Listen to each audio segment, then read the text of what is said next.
ನಮಸ್ತೆ, ನಾನು ರಾಜ್ ಅಕಾಡೆಮಿಯಿಂದ ತೇಜರಾಜ್ ಮಾತಾಡ್ತಾ ಇದ್ದೀನಿ. ಎಲ್ಲರೂ ಕೂಡ ಯುವಕರು ತುಂಬಾ ದಿನಗಳಿಂದ ಕಾಯ್ತಾ ಇದ್ದಂತಹ ಸುವರ್ಣಾವಕಾಶ ಪೊಲೀಸ್ ಕಾನ್ಸ್ಟೇಬಲ್ ಹುದ್ದೆಗಳ ನೇರ ನೇಮಕಾತಿ ಇದೀಗ ಅಧಿಕೃತವಾಗಿ ಅನೌನ್ಸ್ ಆಗಿದೆ. ನೋಡೋಣ ನಿಮ್ಮ ನೇಮಕಾತಿ ಪಟ್ಟಿಯಲ್ಲಿ ಅಥವಾ ಈಗ ನೋಟಿಫಿಕೇಶನ್ ನಲ್ಲಿ ಏನೇನಿದೆ ಅಂತ ಹೇಳ್ಬಿಟ್ಟು. ಈಗ ಹುದ್ದೆಗಳ ವೇತನ ಶ್ರೇಣಿಯನ್ನು ನೋಡ್ತಾ ಹೋದ್ರೆ ಪೊಲೀಸ್ ಕಾನ್ಸ್ಟೇಬಲ್ಗೆ 37,500 ರೂಪಾಯಿಂದ 76,100 ರೂಪಾಯಿ ಬೇಸಿಕ್ ಇದೆ. ಈಗ 3,395 ಹುದ್ದೆಗಳಿಗೆ ನೇಮಕಾತಿಯನ್ನ ಕಾಲ್ ಮಾಡಿದ್ದಾರೆ. ಸೊ ನೇರವಾಗಿ ಪುರುಷ ಅಭ್ಯರ್ಥಿಗಳು 2,266 ಹುದ್ದೆಗಳು, ಮಹಿಳಾ ಅಭ್ಯರ್ಥಿಗಳು 755 ಅಭ್ಯರ್ಥಿಗಳನ್ನ ಕಾಲ್ ಮಾಡಿದ್ದಾರೆ.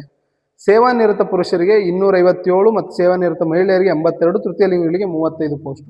ಕರ್ನಾಟಕದಲ್ಲಿ ಇತ್ತೀಚಿನ ದಿನಗಳಲ್ಲಿ ಉದ್ಯೋಗಗಳ ಕೊರತೆ ಏನ್ ಕಾಡ್ತಾ ಇತ್ತು ಅದನ್ನ ನೀಗಿಸ್ಲಿಕ್ಕೆ ಕರ್ನಾಟಕ ರಾಜ್ಯ ಸರ್ಕಾರ ಈಗ ಉದ್ಯೋಗಗಳ ಭರ್ತಿಯನ್ನು ಸ್ಟಾರ್ಟ್ ಮಾಡಿದೆ. ಇದು ಸಿವಿಲ್ ಕಾನ್ಸ್ಟೇಬಲ್ನ ಹುದ್ದೆಗಳಿಗೆ ಇಷ್ಟು ಅತಿ ದೊಡ್ಡ 3,395 ಹುದ್ದೆಗಳನ್ನ ಭರ್ತಿ ಮಾಡಬೇಕು ಅಂತ ರಾಜ್ಯ ಸರ್ಕಾರ ನಿರ್ಧಾರ ಮಾಡಿದೆ. ಇದಕ್ಕೆ ರಿಗಾರ್ಡಿಂಗ್ ನಾವು ನೋಟಿಫಿಕೇಶನ್ ನೋಡ್ತಾ ಹೋದ್ರೆ ನಿಮಗೆ PU ಆದಂತಹ ವಿದ್ಯಾರ್ಥಿಗಳಿಗೆ ಆರ್ಟ್ಸ್, ಕಾಮರ್ಸ್, ಸೈನ್ಸ್ ಯಾವುದೇ ತರಹದ SLC +2 ಸೆಕೆಂಡ್ PUC ಮುಗ್ದಿರೋ ಅಂತ ವಿದ್ಯಾರ್ಥಿಗಳಿಗೆ ಇದೊಂದು ದೊಡ್ಡ ಸುವರ್ಣಾವಕಾಶ. ಇಷ್ಟು ವರ್ಷ ಕಾಯ್ತಾ ಇದ್ದಂಥವರಿಗೆಲ್ಲ ಈಗ ಒಂದು ನೋಟಿಫಿಕೇಶನ್ ಆಗಿರೋದಂತೂ ಖುಷಿ ಕೊಡೋ ಸಂಗತಿ ಆಗಿದೆ.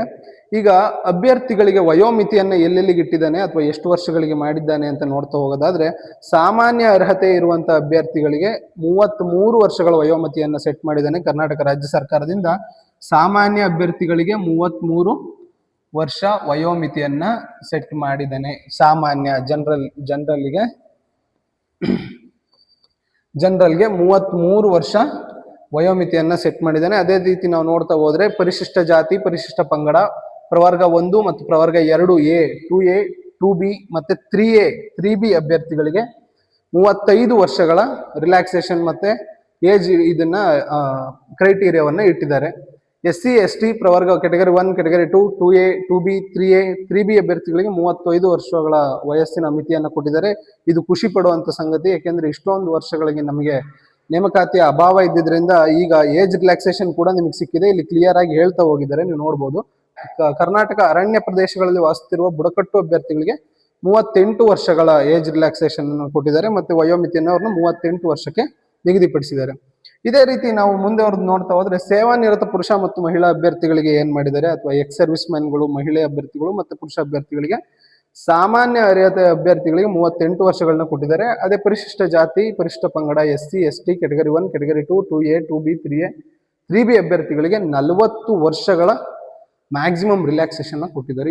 ಇದು ತುಂಬಾ ಖುಷಿ ಪಡೋ ಸಂಗತಿ ಈ ವಿಚಾರ, ಯಾಕೆಂದ್ರೆ ನಿಮ್ಗೆ ಏಜ್ ಮುಂದೋಗ್ತಿದೆ ನಾವು ಎಲಿಜಿಬಲ್ ಆಗಲ್ಲ ಅಂತ ಎಷ್ಟೋ ಜನ ಯುವಕರಲ್ಲಿ ಭಯ, ಆ ಭೀತಿ ವಾತಾವರಣ ಇತ್ತು. ಈಗ ಅದಕ್ಕೆಲ್ಲ ಕೂಡ ಒಂದು ತೆರೆ ಎಳೆದು ರಾಜ್ಯ ಸರ್ಕಾರ ನೋಟಿಫಿಕೇಶನ್ ಮಾಡಿದೆ. ಈಗ ಆನ್ಲೈನ್ ಅರ್ಜಿ ಸಲ್ಲಿಸಲು ವೇಳಾಪಟ್ಟಿಯನ್ನು ಕೂಡ ಬಿಟ್ಟಿದ್ದಾರೆ. ಎಕ್ಸಾಮ್ ಡೇಟ್ ಕೂಡ ಅನೌನ್ಸ್ ಆಗಿದೆ. ಅಪ್ಲಿಕೇಶನ್ ಆಗಬೇಕಾದಂತಹ ದಿನ ಮತ್ತೆ ಅಪ್ಲಿಕೇಶನ್ ಕ್ಲೋಸ್ ಆಗೋ ದಿನ ಕೂಡ ಅನೌನ್ಸ್ ಆಗಿದೆ. ಆನ್ಲೈನ್ ಮುಖಾಂತರ ಅರ್ಜಿ ಸಲ್ಲಿಸಲು ಪ್ರಾರಂಭದ ದಿನಾಂಕ ಯಾವತ್ತು ಅಂತಂದ್ರೆ ಇದೇ ಜೂನ್ 8ನೇ ತಾರೀಕು 2026 ಪ್ರಾರಂಭ ದಿನಾಂಕ.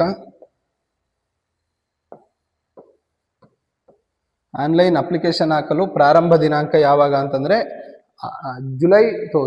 ಜೂನ್ 8ನೇ ತಾರೀಕು 2026ನೇ ತಾರೀಕು ಸ್ಟಾರ್ಟ್ ಆಗಿ ಜುಲೈ 3ನೇ ತಾರೀಕು ಅಪ್ಲಿಕೇಶನ್ ಹಾಕ್ಲಿಕ್ಕೆ ನಿಮಗೆ ಆನ್ಲೈನ್ ಪೋರ್ಟಲ್ ಅವೈಲೇಬಲ್ ಇರುತ್ತೆ. ನೀವು ಈ 8ನೇ ತಾರೀಕಿಂದ ಶುರು ಮಾಡಿ 3ನೇ ತಾರೀಕು ಒಳಗಡೆ ಅರ್ಜಿಯನ್ನು ಸಲ್ಲಿಸಬೇಕಾಗುತ್ತೆ ಆನ್ಲೈನ್ ಮುಖಾಂತರ. ಶುಲ್ಕ ಪಾವತಿ ಮಾಡಲಿಕ್ಕೆ ಕೊನೆ ದಿನಾಂಕ ಏನು ಅಂತಂದ್ರೆ ಜುಲೈ 4ನೇ ತಾರೀಕು ನೀವು ಫೀಸ್ ಪೇಮೆಂಟ್ ಮಾಡಲಿಕ್ಕೆ ಲಾಸ್ಟ್ ಡೇ ಆಗಿರುತ್ತೆ. ಇದೇ ರೀತಿ ನಾವು ಮುಂದುವರೆದು ನೋಡ್ತಾ ಹೋದ್ರೆ ಶುಲ್ಕ, ಈಗ ಫೀಸ್ ಎಷ್ಟೆಷ್ಟಿದೆ, ಯಾವ್ಯಾವ ಕೆಟಗರಿ ಅಭ್ಯರ್ಥಿಗಳಿಗೆ ಎಷ್ಟೆಷ್ಟು ಫೀಸ್ ಇದೆ ಅಂತ ನಾವು ನೋಡೋದಾದ್ರೆ ಜನರಲ್ ಕೆಟಗರಿ ಅಭ್ಯರ್ಥಿಗಳಿಗೆ 750 ರೂಪಾಯಿಗಳ ಶುಲ್ಕವನ್ನು ನಿಗದಿ ಮಾಡಿದ್ದಾರೆ. ಪ್ರತಿ ಸತಿ ಇದೊಂದು ಪ್ರಾಬ್ಲಮ್, ಈ ಸತಿನೂ ಕೂಡ ಶುಲ್ಕವನ್ನು ಜಾಸ್ತಿ ಮಾಡಿದ್ದಾರೆ. 750ಕ್ಕೆ ಏರಿಸಿದ್ದಾರೆ. ಹೋದ ಸತಿ ಎಲ್ಲ 500 ಇತ್ತು, ಈ ಸತಿ 750 ರೂಪಾಯಿ ಶುಲ್ಕವನ್ನು ಮಾಡಿದ್ದಾರೆ.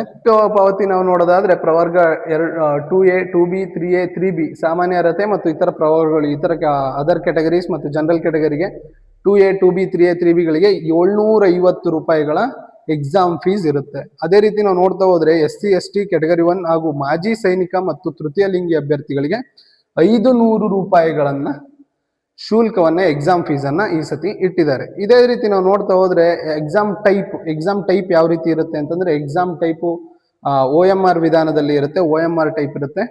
ಎಲ್ಲ ಇದಕ್ಕೆ ಎಕ್ಸಾಮ್ಗಳು ಕೂಡ ಆ ರಾಜ್ಯದ ಜಿಲ್ಲಾ ಕೇಂದ್ರಗಳಲ್ಲಿ ನಡೆಯುತ್ತೆ ಅಂತ ಅವರು ಹೇಳಿದ್ದಾರೆ.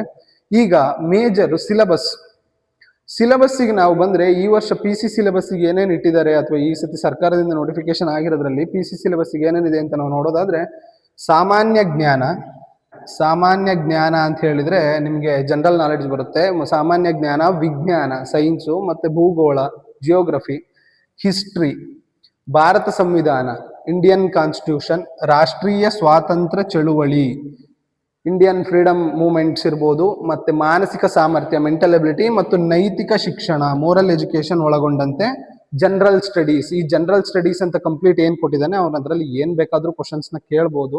ನಾವು ಸಿಲೆಬಸ್ನ ಒಂದು ಪರ್ಟಿಕ್ಯುಲರ್ ಫ್ರೇಮ್ ವರ್ಕ್ ಒಳಗಡೆ ನಾವು ಓದ್ಕೊಂಡು ಒಂದು ಪರ್ಫೆಕ್ಟ್ ಸ್ಟ್ರಾಟಜಿಯನ್ನ ಮಾಡ್ಕೊಂಡ್ರೆ ಈ ಸತಿ ಎಕ್ಸಾಮ್ ಕ್ಲಿಯರ್ ಮಾಡೋದ್ರಲ್ಲಿ ಯಾವುದೇ ಡೌಟ್ ಇಲ್ಲ. ಬಟ್ ಅವನು ಏನು ಸಿಲೆಬಸ್ ಅಲ್ಲಿ ಕೊಟ್ಟಿದ್ದಾನೆ ಅದಕ್ಕೆ ನಾವು ಸ್ಟಿಕ್ ಆನ್ ಆಗಿ ಒಂದು ಒಳ್ಳೆ ಪ್ಲಾನ್ ಮಾಡಿ ಓದಬೇಕಾಗುತ್ತೆ. ಅವಾಗ ನಮ್ಮ ಎಕ್ಸಾಮ್ ಆರಾಮಾಗಿ ಕ್ಲಿಯರ್ ಆಗುತ್ತೆ. ಟೋಟಲ್ 100 ಕ್ವಶನ್ಗಳಿರ್ತವೆ. 100 ಮಾರ್ಕಿಗೆ 1.5 ಗಂಟೆ 90 ನಿಮಿಷಗಳ ಕಾಲ ಎಕ್ಸಾಮ್ ಅವಧಿ ಇರುತ್ತೆ. ಈಗ ಅದೇ ರೀತಿ ನಾವು ನೋಡ್ತಾ ಹೋದ್ರೆ ಲಿಖಿತ ಪರೀಕ್ಷೆ ಯಾವತ್ತಪ್ಪ ಅನೌನ್ಸ್ ಮಾಡಿದ್ದಾನೆ ಅಂತ ಹೇಳಿದ್ರೆ ಆಗಸ್ಟ್ 2ನೇ ತಾರೀಕು ನಿಮಗೆ ಲಿಖಿತ ಪರೀಕ್ಷೆಯನ್ನ ಅನೌನ್ಸ್ ಮಾಡಿದ್ದಾನೆ. ಸೊ ನೀವು ಆಗಸ್ಟ್ 2ನೇ ತಾರೀಕಿಗೆ ಅಂದ್ರೆ ಇವತ್ತಿಂದ ಲೆಕ್ಕ ಹಾಕಿದ್ರೆ, ಇವತ್ತು ಏನು 6ನೇ ತಾರೀಕು, ಜೂನ್ 6, ಇವತ್ತಿಂದ ಲೆಕ್ಕ ಹಾಕಿದ್ರೆ ನಮಗೆ ಆಲ್ಮೋಸ್ಟ್ ಎಷ್ಟು ದಿನ ಸಿಗುತ್ತೆ? 24, 30, 54, 56ರಿಂದ 55ರಿಂದ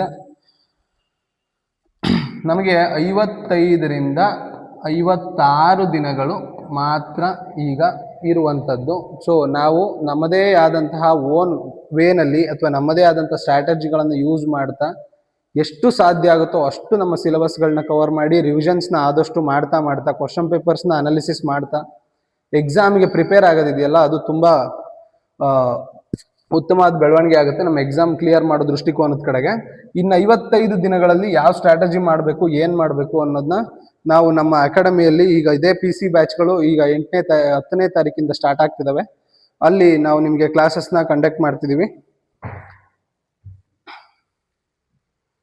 ನೆಕ್ಸ್ಟ್ ನಾವು ಮುಂದುವರೆದು ಹೋದಂತೆ ಇದರಲ್ಲಿ ನೆಗೆಟಿವ್ ವ್ಯಾಲ್ಯೂಯೇಷನ್ ಇದೆ. ಪ್ರತಿ ಒಂದು ಪ್ರಶ್ನೆಗೆ 4 ಉತ್ತರಗಳಿರ್ತವೆ. ಅದರಲ್ಲಿ 4 ಉತ್ತರಗಳಲ್ಲಿ ಸರಿಯಾದ ಉತ್ತರಕ್ಕೆ 1 ಮಾರ್ಕ್ ಇದ್ರೆ, ತಪ್ಪು ಉತ್ತರಕ್ಕೆ 0.25 ಅಂಕಗಳನ್ನ ಕಟ್ ಮಾಡ್ತಾರೆ. ಅದು ನೆಗೆಟಿವ್ ವ್ಯಾಲ್ಯೂಯೇಷನ್, ಋಣಾತ್ಮಕ ಮೌಲ್ಯಮಾಪನ ಕೂಡ ಇದೆ.